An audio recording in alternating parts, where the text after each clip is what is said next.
कृपा सिंधु नररूप हरि महमहोतम पुंज जासु वचन रविकर निकर महमहोतम पुंज जासु वचन रविकर निकर। इसी प्रकार सुंदर दिव्य सिंहासन पर विराजमान इष्टदेव श्री सद्गुरुदेव भगवान का पावन दर्शन दीदार करते हुए प्रेम सहित मिलकर बोलिए जयकारा। श्री गुरु महाराज की जय।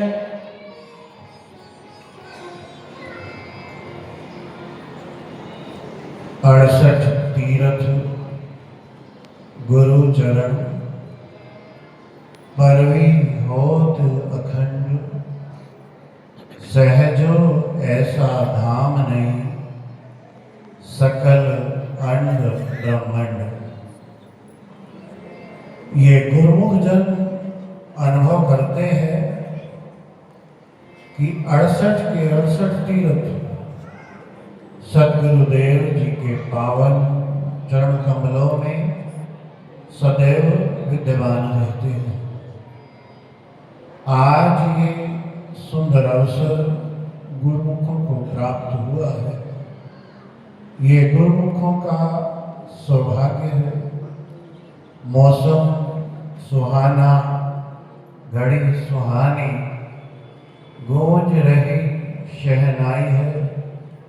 बुलंदशहर आश्रम के रजत जयंती महोत्सव की सभी गुरुमुखों को लाखों लाख बधाई है। बोलो जयकारा बोल मेरे श्री गुरु महाराज की जय। आज दूर दूर से संतजन यहाँ पर आए हैं और ऐसा अनुभव होता है जब भी गुरुदेव विराजमान होते हैं और श्री दरबार के महान संत महापुरुष विराजमान होते हैं, ऐसा अंदर से हृदय गदगद होने लगता है और प्रेम की गंगा बहने लगती है। बरबसी हमारा मन, अंतर हृदय भगवान के चरणों से जुड़ने लगता है और सारे तीर्थों का फल प्राप्त होने लगता है। तीर्थ गए तो एक फल, संत मिले फल चार, सद्गुरु मिले अनेक फल, कहे कबीर विचार। कि जब तीर्थ जाते हैं सभी को तीर्थों का भी अनुभव है और गुरुमुखों का गुरुधाम रूपी तीर्थ पर जाने का भी अनुभव है। तो गुरु दरबार में जब पहुंचते हैं तो हर प्रकार से निश्चिंत हो जाते हैं। निश्चिंत होने का कारण क्या है? क्योंकि वहां पर संतुष्टि मिलती है। आत्मा जब जागृत हो जाती है और जब सद्गुरुदेव का दर्शन करते हैं तब ये अनुभव होता है, पता लगता है कि ये सद्गुरुदेव ही साक्षात पारब्रह्म परमात्मा है। संतों के मिलन से, भक्तों के मिलन से कितनी खुशी मिलती है। और जैसे ही गुरुदेव का दर्शन दीदार करते हैं तो हम सब कुछ भूल जाते हैं।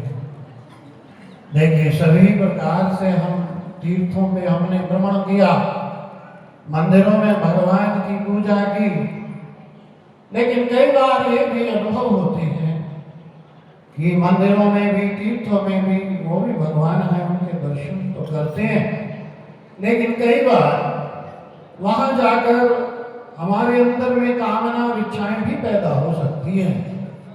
लेकिन ऐसा कभी नहीं हो सकता यदि साक्षात सद्गुरुदेव सन्मुख विराजमान हो तो हमारे हृदय में कोई ऐसी संसार की कामना पैदा हो जाए। किसी ने किसी संत जी से पूछा कि पता कैसे लगता है? आप लोग तो कह देते हैं गुरुर ब्रह्मा गुरुर विष्णु गुरुर देवो महेश्वरा गुरुर साक्षात परम ब्रह्म तस्मै श्री गुरुवे नमः। कि गुरुदेव साक्षात पारब्रह्म परमात्मा कैसे है, इसका क्या प्रमाण है, कैसे प्रमाण मिलेगा? तब संत जी ने ये कहा कि ऐसा हो सकता है कि प्रतिमा के, भगवान की प्रतिमा के दर्शन करो, तीर्थों के दर्शन करो, तो मन में किसी संसारिक माया की धन की इच्छा पैदा हो सकती है, लेकिन जब श्री आनंद पर जाकर अपने गुरुदेव के दर्शन दीदार करते हैं, तब हमारा हृदय पूर्णतया निष्काम हो जाता है। हृदय में केवल एक ही चाहत रहती है और गुरुदेव से हम कुछ भी नहीं मांगते, और वही चाहत भक्तों की आज इस समय गुरुदेव के चरणों में है। क्या गुरुमुख जन क्या मांगते हैं? भक्ति दान मोहे दीजिए गुरुदेवन के देव, और नहीं कछु चाहिए निस दिन तुम्हारी से। तो ये तीर्थ सबसे निराला इसीलिए है कि अन्य तीर्थों पर जाकर हम माया की कामना करते हैं, लेकिन इस तीर्थ पर आकर केवल एक ही मांग, एक ही कामना होती है कि प्रभु भक्ति का दान दे दो। हमारे शहंशाह श्री श्री 108 श्री पंचम पातशाही महाराज जी अपने पावन वचनों में फरमाया करते थे कि गुरुमुख के मन सदा खुशी, नित्य सेवा भक्ति की प्यास, मनमुख रहे नित्य झूरता, मन विषयन की आस। गुरुमुख सदैव प्रसन्न किस लिए होता है? क्योंकि उसे अंतर हृदय में सदैव एक तलब, एक कामना, सेवा भक्ति की प्यास रहती है। और मनमुख दुखी किस लिए रहता है? क्योंकि उसको माया की कामना रहती है। तो सभी गुरु महाराज जी ने देश विदेश में, नगर नगर में, गांव गांव में ऐसे तीर्थों की स्थापना की है, और इस नगर में भी, इस शहर में भी गुरु महाराज जी ने ऐसे पावन तीर्थ की स्थापना, कुटिया की स्थापना की है। और ये सब गुरुमुखों के पुरुषार्थ का फल है और संतों की महिमा है। पूज्य भाई जी, पूज्य हमारे रहबर महात्मा जनों की कृपा है, इन्होंने इतनी मेहनत और पुरुषार्थ किया है। ऐसा तीर्थ, ये सेवा का तीर्थ है। यहाँ इस हाथ दे और उस हाथ ले, यहाँ जरा सी देर नहीं लगती। जब हम सेवा करते हैं तो उसका पुण्य लाभ हमें तुरंत प्राप्त हो जाता है, और अगर हमारे मन में मलिनता होती है तो वो भी हमें प्रत्यक्ष दिखाई दे जाता है। यहाँ दर्पण लगा होता है।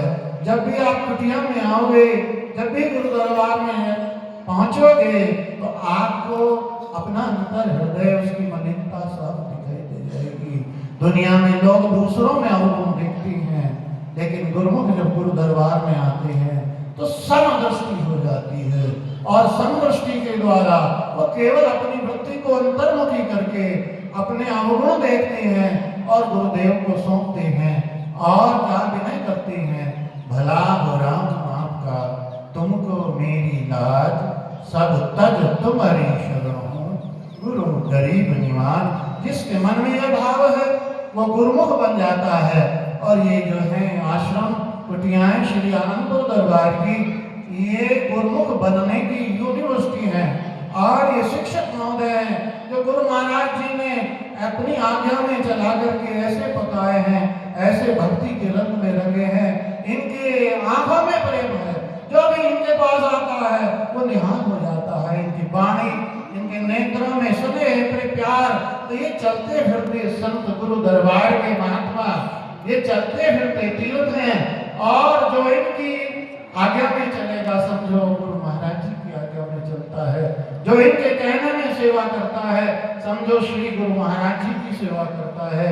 और जहाँ भंडारे में, आश्रम में जो भी सेवा करेगा, तो ये निश्चित रूप से मत है कि अगर 1 रुपया सेवा भेंट करेगा तो 10 मिलेंगे, 10 करेगा तो 100 मिलेंगे, 100 करेगा तो 1000 मिलेंगे। ये कहने की बात नहीं, ये सब गुरुमुखों का ये अनुभव है। तो गुरुमुख जन इस तीर्थ में सेवा रूपी स्नान करके डुबकियां लगा के भजन स्मरण करके जो हमारे हाजर हजूर श्री श्री 108 श्री हजूर सदगुरुदेव दाता दयाल जी सभी गुरुमुखों को हिदायत फरमाते हैं कि 2 घंटे भजन किया करो। तो सब गुरुमुख 2 घंटे जो भजन करते हैं वो लोक का भी सुख प्राप्त करते हैं और परलोक का सुख भी प्राप्त करते हैं। प्रेम सहित मिलकर बोलिए जयकारा बोल मेरे श्री गुरु महाराज की जय। बोलो जयकारा।